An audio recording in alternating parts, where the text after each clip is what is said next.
Words at War.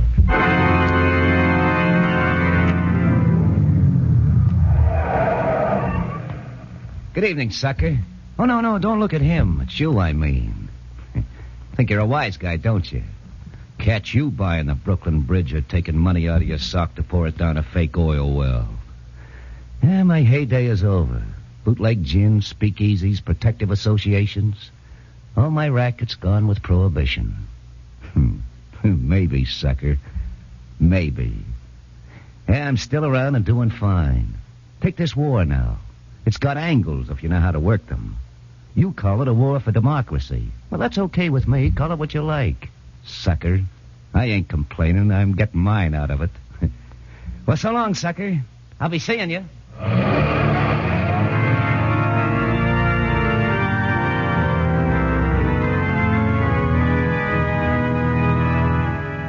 The National Broadcasting Company, in cooperation with the Council on Books in Wartime, presents another program in the widely discussed series, Words at War.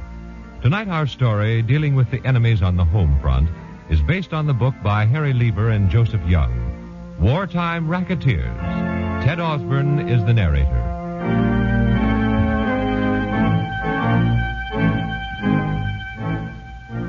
We're facing a fact tonight. The ugly fact that Americans are paying billions a year in tribute to the wartime racketeers. The whole crew of them, the swindlers, the hijackers, the gunmen, are out to line their pockets with your earnings, Mr. and Mrs. America.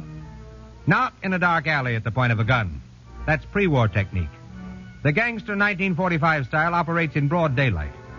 You may meet him in the corner meat market or grocery store. You may rub elbows with him in a crowded railroad station. But my friends are expecting me. I've got to get to Chicago. I've got to. At the station master's office. I'm sorry, all trains for the month are completely sold out. Next? I'd like one What am I going to do? Pardon me, madam. You want a reservation to Chicago? Do I? You have one to sell? On the Century for tomorrow for $100. $100? That's what I said, lady. But that's twice as much as I mean, well, after all... Excuse me. I thought you had to get to Chicago. Did she buy that ticket? Was she one of those Americans who figured she was an exception? That wartime sacrifice was fine for other people? The government request that civilians avoid all unnecessary trips did not apply to her? She knows, as you and I know, that all trains are needed to bring the wounded home, and that to speed VJ Day, troops must be carried to the Pacific coast. Was her trip so urgent that she had to buy a ticket on the black market? You're nuts. What's that? Just me, sucker. I told you I'd be seeing you.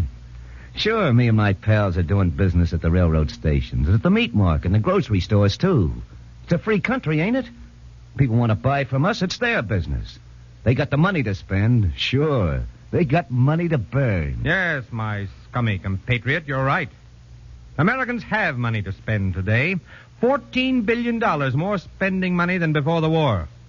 But what about it, Mr. and Mrs. America? Do you want to put that money into war bonds to speed the victory over Japan, or do you want it to go into the pocket of this character here, the wartime gangster? According to Price Administrator Bowles, every time the housewife goes to shop, between 3 and 4% of the price she pays for food goes to the black marketeer. In food alone, America is giving the gangster a yearly bonus of $1,200 million. Sounds big, don't it? Look, peanuts, just part of my take. Look, if you're smart, you can work this war 100 different ways and pick up plenty of change in the process. Listen, somebody's typing. That's an innocent sound, isn't it? You hear it every day in your office. Well, I got a pal who can use a typewriter, too. He's the kind that likes to work alone. His equipment is simple. Typewriter, stationery, stamps, a casualty list, and an address.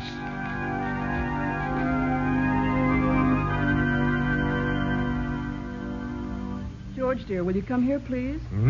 What is it, dear? This letter, there's something strange about it. Let's see it. Seems to be from some sporting goods company in Chicago. Yeah, it's a dun to Jim. Payment long overdue. Golf bag, clubs, tennis racket. Doesn't sound like Jim to have let her build that big run so long. No, it doesn't. But you know how I used to love tennis. You remember any of this stuff around the house? No. Or maybe he bought it while he was stationed at Great Lakes. Yeah, could be. What do you think, George? Should we pay it? Yeah, what else can we do? I wouldn't want anyone to think our boy didn't meet his obligations. So Jim's parents sent the check for the phony bill without question. Anything to avoid the hint of a blemish on their boy's memory. Biographical sketches of war heroes published in the paper give the racketeer the key to his victim's hobbies. Rarely does he make a slip. Yes, the fraud through the mail boys are doing a flourishing business these days. Here's another one of their favorite form letters in action. Mother, Franklin's going to be in a book. It says so in this letter. For heaven's sakes, dear. How exciting. Listen, your husband was posthumously decorated for gallantry. His brave deeds are to be perpetuated forever in a commemorative book. This handsome illuminated leather-bound volume is modestly priced at $10. Oh, Mother. Modestly priced at $10. The book, if the family receives it at all, will be, at best, a shoddy collection of newspaper stories of soldiers. And here's still another letter racket, streamlined for war. And if you have a loved one among the millions of fighting men who will soon be meeting the Japs in the Pacific, you may well be a target for this kind of pious and plausible approach. Dear friend, see that your loved one goes into battle protected by the divine guidance of a bulletproof Bible. Repeated tests have shown our steel covers will deflect a .45 caliber service revolver bullet shot from any angle. True or false? Well, the Federal Trade Commission looked carefully into that claim and promptly took action against the firm which made it. For this is what the experts found. Steel-jacketed Bibles afford a serviceman no protection whatsoever against bullets and shrapnel. On the contrary, the jagged holes left in the Bible by projectiles passing through them increased the risk of serious and painful wounds. It's bitter, isn't it? In trying to bring spiritual solace and physical protection to your combat soldier, you may be tricked into placing his precious life in even greater jeopardy. Bitter and tragic. Take it easy. After all, it takes all kinds to make a world, even a world at war. And it takes two guys to make a deal. A salesman and a customer. Now, take, for example, some of us boys got a little finger in the gasoline. A little finger? You're in the gasoline business up to your armpits. At least 2,500,000 gallons of gasoline every day are being drained from the crucial civilian and military supply. That's the unholy alliance of gangsters, counterfeiters, and dishonest station operators. You forget what I said about it takes two to make a deal. What about the motorists? They're in this, too. Yes, unfortunately, the motorists are in this, too.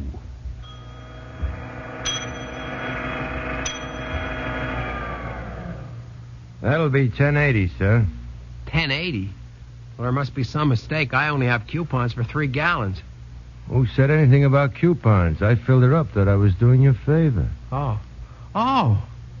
Thanks, buddy. Thanks a lot. See what I mean? We wouldn't be in business unless we had customers. How true. In facing facts tonight, we might as well face this one, too. We can pass laws to ban the black market. We can create agencies to enforce the law. But as long as part of the public, any part of the public, is willing to deal with a black marketeer, he's going to stay in business. The operator of a gas station knows he's taking a chance in selling gas without demanding coupons. If he's caught, he may be fined or sent to jail. Hey, you're making it sound hard. It's not so tough. He knows if he's smart in picking his customers, if no one reports him to the OPA, he'll get by.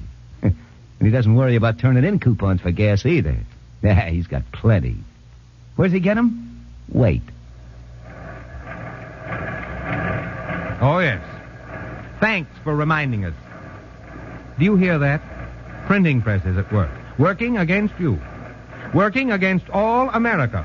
Working overtime to flood the nation with phony ration stamps for shoes, sugar, meat, gas. The masterminds of gangsterdom need these goods for the black market. There's a fortune in it for them. The evil of inflation and higher living costs for you. What about the 22 million counterfeit red points unearthed recently from beneath the floor of a Brooklyn flat? 22 million! Were the men who printed those stamps engaged in hopeful speculation, or did they know their market? Had they sized up correctly the cynicism with which some Americans regard the rules of war at home? Of course, it's no concern of the racketeer if your children get sick on black market poultry, or your family falls victim to trichinosis from the infested tissue of illicit pork. Oh, they're well organized, these gangs. They know their business well. Sure they do. They're smart cookies. They're no saps. Yes, but they sometimes slip. Oh, yeah? Yes. Sometimes they contact the wrong man. Oh, well. Rather not hear it? Let's do. Listen to a case on record. It's true. It happened in a little New England town.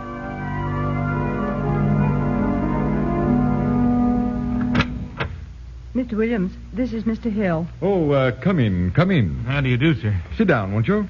Thank you. I don't know. Maybe I should have gone to the OPA instead of coming here to Secret Service, Mr. Williams. I'll see the OPA. What's it all about, Mr. Hill? Well, it ain't much, except I just didn't like the smell of it. Cyrus Bingham, he's another printer in town, came to see me today. So? Well, seems he had a big job and can't handle it all in his shop. The long and short of it is, he offered me easy money if I'd print counterfeit ration stamps. Oh? And you turned him down? No, and I didn't take him up. I stole him off. Well, wasn't he suspicious? No, he expected it. He's always telling me I'm too cautious for my own good. I reckon he didn't expect me to come here either. Thinks I'm too cautious for that, too. Well, Mr. Hill, you may have something there. If we can work this so it leads us to a counterfeit ring... Oh, I don't think Cyrus Bingham is the head of a counterfeit ring. He hasn't brains enough for that. Well, I'm just wondering if you might lead us to some of the top men. Their label artists, for instance. The engravers in this racket are the slipperiest babies to catch. Is that a fact? Yes. I got a friend in New York who's an engraver. Name of Carlson. Specializing in counterfeiting? No, I didn't mean that. Carlson's an honest man. I just thought he might help you out. I doubt it. But wait a minute. Does Cyrus Bingham know this engraver friend of yours? Well, Cyrus knows Carlson's work, but they never met. Carlson won't ever leave New York to pay me a visit. Says the quiet of a small town makes him nervous. But the kingpin of a counterfeit ring might come to a small town to meet a good engraver. Do I look anything like your friend Carlson, Mr. Hill? No. For one thing, your shoulders are too broad. Carlson may have to have broad shoulders for a few hours. That is, if you're willing to cooperate with the OPA and Secret Service on a plan.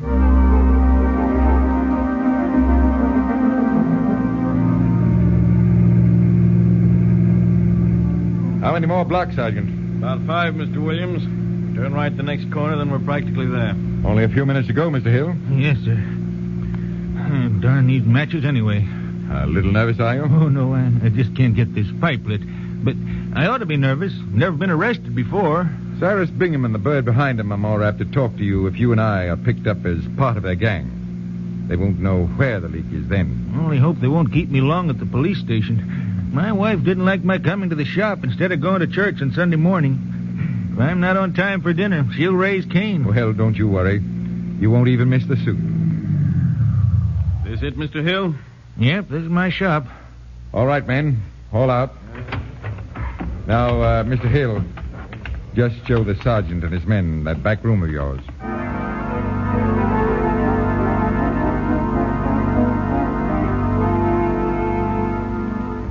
Can you still hear me in the other room when I speak in this voice? Yes, sir. Let's check the cue. What is it again? I'll be taking the noon train back to New York. Right. It's 11 o'clock. They ought to be here. You're sure Bingham didn't suspect a trap when you told him you wanted to meet the big boy himself? Oh, I'm positive he didn't.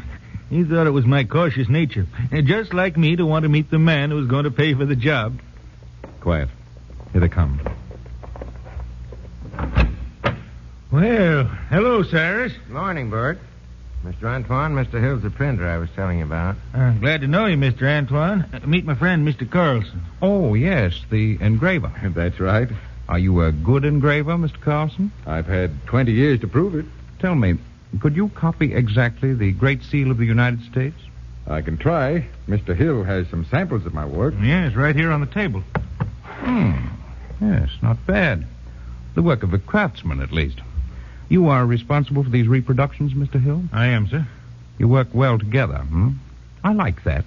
I appreciate good work, and I pay well for it. Very well. I'm willing to give you $1,000 now and $9,000 more when the job is delivered. Is that agreeable to you, gentlemen? Well, that's all right with me.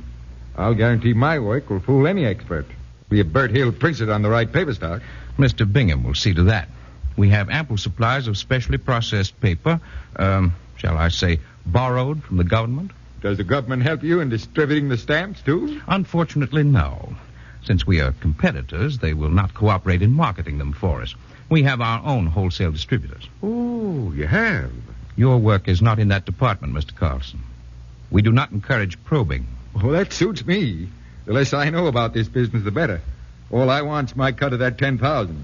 I'm glad to leave all the details to Hill. In fact, if there's nothing else, I'll be taking the noon train back to New York.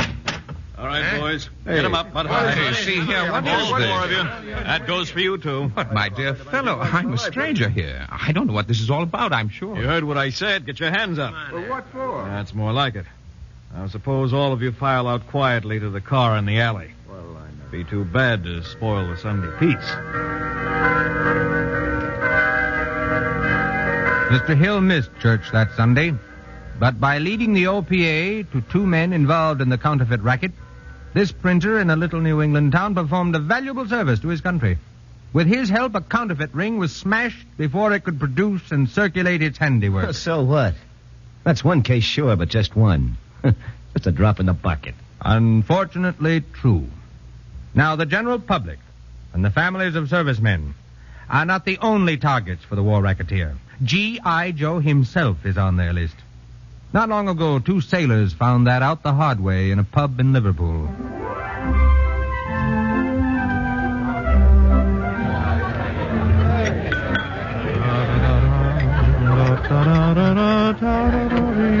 Say, cut out that humming, will you?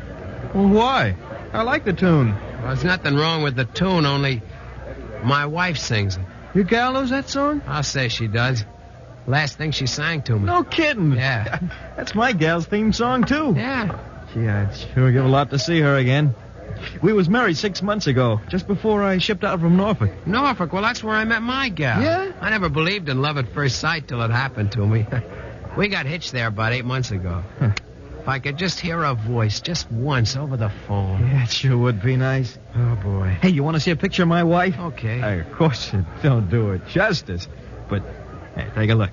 Isn't she a honey? Sure, Sailor. Hey, well, let me get a better look at that. Why, you two-timing louse, I'll knock you block. You're going crazy? Hey, give me back that picture. I will not. That's my wife. What? Are you nuts? All right, come on, give me that. Break it up. Break it up. You heard me. Break it up. Now, listen. Now, cut it. Shore Patrol, stay out of this. This is personal. Yeah, I'll say it is. That gob stole my wife's picture. Your wife? Wait a minute. I suppose this is a picture of your wife, too.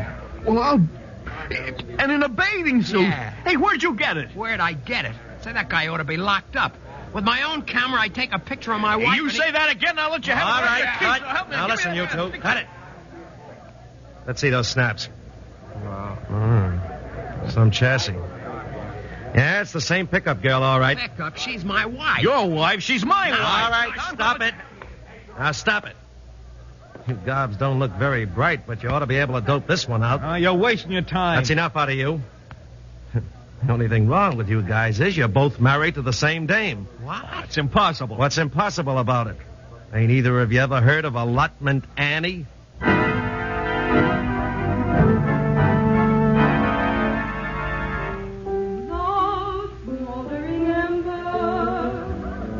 So that's Madge Adair, the queen of the hot spots. That's her. We'll arrest her as soon as she finishes that song. She's just a kid. Don't look more than 17 to me. Not much older than that, probably. This babe is a smooth operator. The Office of Dependency Benefits was just getting wise to her when they got a Navy report confirming their suspicions. Let's get ready.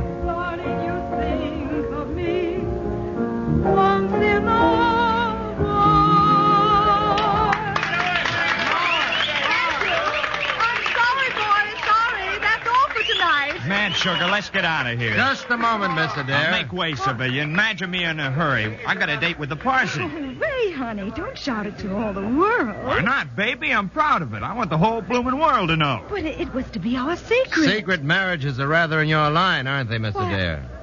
I don't know what you're talking about. Two of your husbands met by accident recently. How dare you? Ray, let's get out of here. One moment, Mr. Adair. You recognize this badge? Perhaps you do, sailor. Oh, but look here, Miss Adair is under arrest. Oh, but she can't be. She's my girl. That's right. You tell them, Ray, darling. We're getting married. Miss Adair marries easily, sailor, without benefit of divorce. We have evidence that Miss Adair is drawing 7 allotment checks a month from servicemen. Do you want to be the 8th? Magic. Is that true? Oh, don't believe them. Why would I do a thing like that? Answer me. Is it true? Ray, don't look like that. You scare me. Oh, you're the only one I really love. Honest, honey, Ray! He's gone. Oh, well, say la guerre. That's French. Yeah. Suppose you come along quietly now, Miss Adair. What's the hurry, boys? I want to fix my face. It pays to look nice. Don't you think so?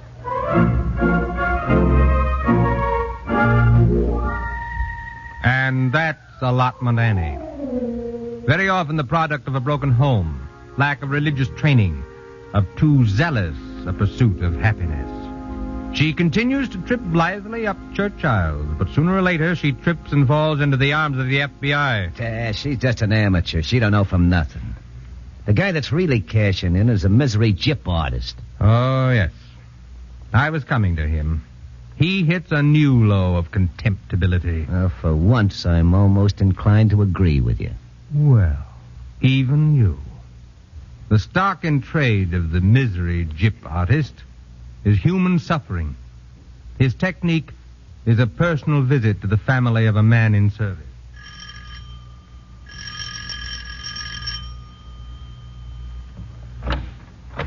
Good morning, Mrs. Tremont. Yes. Allow me to introduce myself, Lieutenant Hitchcock. Oh, come in, Lieutenant. I came to see you about your son. You are the mother of Private John Tremont, are you not? You know my son. I have news of him. Oh, do sit down. No. Sit there in that chair. It's more comfortable. Oh, thank you. I haven't heard from my son for 3 weeks. Is he well? Do you know if he got the box of cookies I sent him? Well, I didn't have the pleasure of knowing your son, Mrs. Tremont. The War Department sent me here today. Mrs. Tremont, your son fell in action somewhere in Germany. Oh, no. I know it's a great shock. I wish there were some way I could help. Yes, But he was so young. Never to see him again. It's been hard for me to tell you this, Mrs. Tremont. There's so little one can say in a time like this. But if it would comfort you to have your son at rest near you instead of some foreign land... Oh, if that were only possible. As a matter of fact, it is possible. The War Department is helping families bring our fallen heroes home for a nominal sum. I don't quite understand. The $100 covers the cost of preparing the body for burial and bringing it home. In every case, our government is willing to contribute half that amount, if the next of kin pays for the other $50.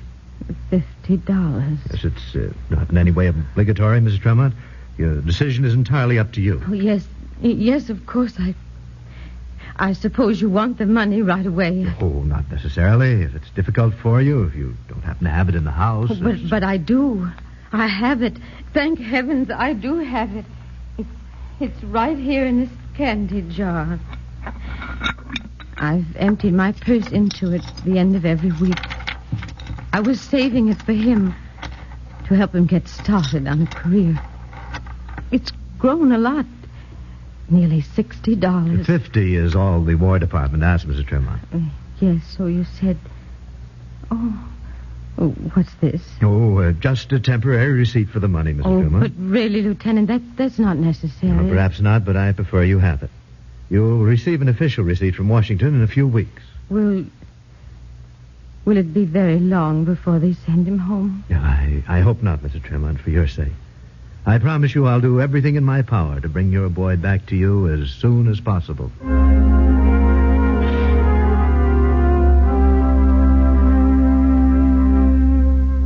Riley, the report on Private John Tremont has arrived. Oh, good, Sergeant. That's as I thought. Sergeant, take a wire to his mother. Yes, sir. Mrs. Harold Tremont, Monroe, Michigan. I'm pleased to inform you that your son is alive and well. Urge you to report to police full details of visit and money transaction with so-called lieutenant. He is undoubtedly an imposter. The armed forces never solicit money for hospital or funeral expenses. Signed, Peter Riley, Major. And, Sergeant, Yes, Major Riley. see that copies of Mrs. Tremont's letter are routed to all the proper agencies. The FBI especially may want to question her. She may give them a clue helpful in finding this human scum. Scum. It's an ugly word, but not ugly enough to describe the type of man who thrives on the grief and suffering of others. But they exist, these traffickers in pain and death. They are part of the army of crooks who have fattened on the war. G.I. Joe goes fighting on. He, with his allies, has won victory over the international gangsters of Berlin. He'll keep fighting till the gangsters of Tokyo lay down their arms. But what about the homegrown variety? Will it ever be unconditional surrender for them? What do you think, sucker? All right. You tell us. Why not? You asked for it. Me and my pals are keeping up with the times. We're pretty busy these days, figuring things out our own way. I tell you, this burial racket's been overworked. You've got to angle it differently. Missing men, that's a ticket. Bringing glad tidings from missing men. It's a cinch. Now that VE Day's over, folks want their boys home, not policing some hellhole in Europe or some sandbar in the Pacific. You can't go wrong with a new aid to veterans organization, a whirlwind campaign for funds, and then scram. It's going to be the biggest rummage sale in history. Surplus housing, airfields, industrial equipment. You're telling me. I aim to get in on it. You get it? We didn't get no Gilead's invitation at the San Francisco conference. But we're thinking of the peace. Thinking plenty. Well, so long. I'll be seeing you. Sucker.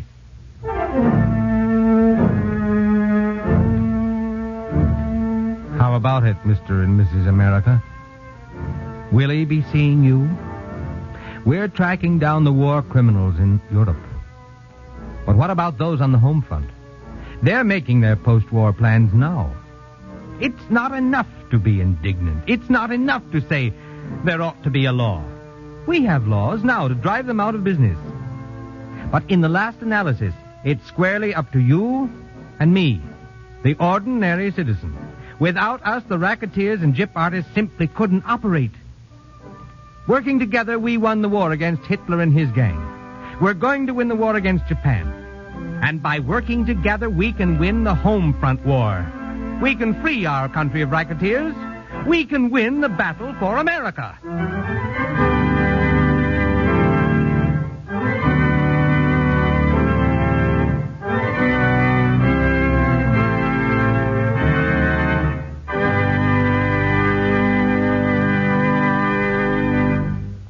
Tonight on Words at War, you heard a dramatization based on a book by Harry Lever and Joseph Young, Wartime Racketeers.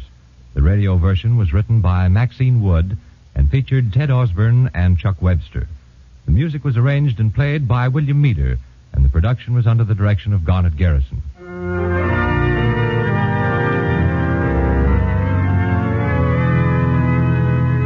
Next week, we present a story suggested by the book Soldier to Civilian.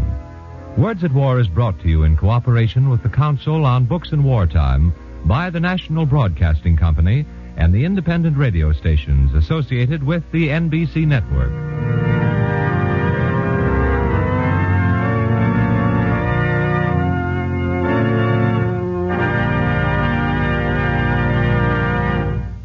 This is the National Broadcasting Company.